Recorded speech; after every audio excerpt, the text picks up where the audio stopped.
Bonjour Jennifer Urassa-Détang. Bonjour Jean-Philippe Denis. Jennifer, vous êtes professeure à l'université Rennes 2. C'est ça. Article dans la revue française de gestion qui date un petit peu, mais maintenant il faut évaluer l'impact des articles. Et on dit que pour évaluer l'impact des articles, il faut regarder les articles publiés il y a 7 ans.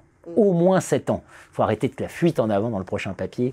Il faut regarder l'impact de ceux qu'on a publiés quelques années auparavant, si possible 7 ans. Avec Pascal Glémin et Alain Amintas. C'est ça. Consacré à la culture et à la relation entre culture et coopération. Consacré surtout à la coopération dans le cadre des projets. Et vous aviez traité du cas Emmaüs International. C'est ça. Papier très intéressant, parce que c'est une de... Voilà, vous avez, avec vous, moi j'aime beaucoup vos papiers, parce qu'on sort des grandes références anglo-saxonnes, on sort des revues de littérature à n'en plus finir, avec des bibliographies à n'en plus finir. Vous nous dites, il y a des auteurs français qui ont produit des choses dont il faut se saisir et qui peuvent nous armer pour comprendre des contextes.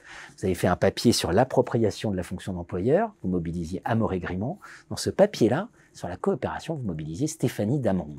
C'est ça. Alors, quand on mobilise Stéphanie Dameron, d'abord, qu'est-ce qu'on mobilise? C'est quoi l'apport qu'avait Stéphanie Dameron sur cette question? L'apport de Stéphanie Dameron, c'est de battre en brèche l'idée commune selon laquelle la coopération se passerait toujours dans une concorde entre personnes qui aboutirait au dépassement des intérêts individuels pour satisfaire un intérêt supérieur.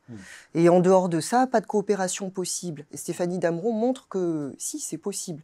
Et moi, je suis sa voix. Voilà, il y a une coopération qu'elle qualifie de complémentaire. Et là, pour faire simple, c'est une coopération un peu plus intéressée par les parties. Il y a une coopération communautaire.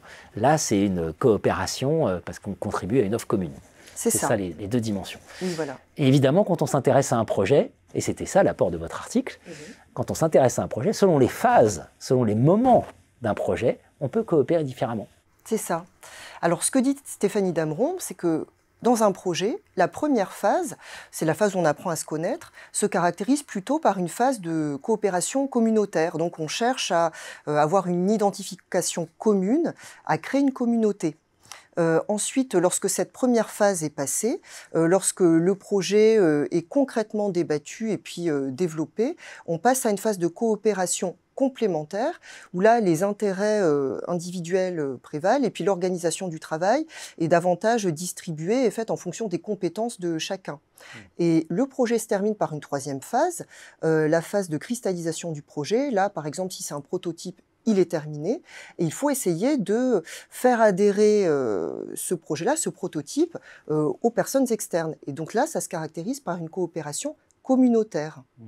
Donc paradoxalement, même dans le cas d'Emmaüs, voilà, où spontanément on se dirait c'est forcément une coopération communautaire, Emmaüs dans l'imaginaire collectif, ben non, vous nous montrez qu'il y a aussi du complémentaire. C'est ça. Alors, ça dépend beaucoup du profil du projet. Le premier projet que j'ai étudié, qui est un projet d'envergure où il s'agit de livrer de l'eau potable à une population reculée d'un village du Bénin, s'appuie sur ce triptyque qu'a démontré Stéphanie Dameron. Parce que c'est un projet d'envergure qui est original, qui n'a jamais été fait auparavant et qui nécessite la composition d'une équipe ad hoc. Le deuxième projet que j'ai étudié, c'est un projet de livraison de containers qui comprend des produits de première nécessité entre la France et l'Uruguay. Ce type de projet-là est beaucoup plus habituel. Et puis, Emmaüs International a la logistique nécessaire pour d'abord avoir ces containers et puis les acheminer.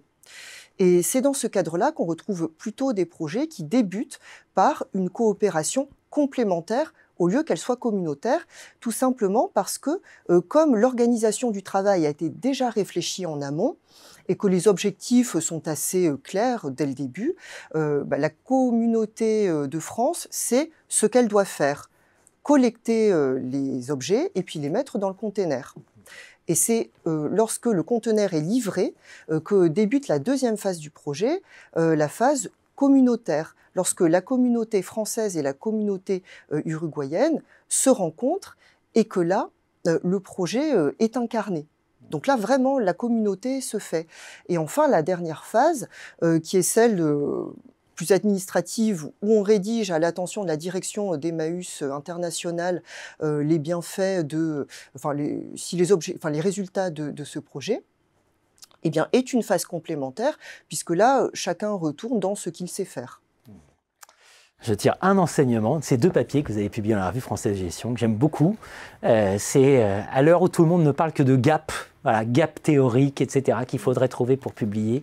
N'oublions pas que la recherche, c'est peut-être même d'abord des auteurs qui ouvrent des portes et on peut s'inscrire dans leurs pas pour explorer aussi de nouvelles réalités empiriques. Ça, il faudrait que les doctorants, je pense notamment aux doctorants qu'on maltraite un peu avec cette obsession de la publication, aient cette idée, un chercheur, c'est un auteur. Et ça va être de plus en plus important à l'heure de l'impact. Merci à vous, Jennifer. Merci.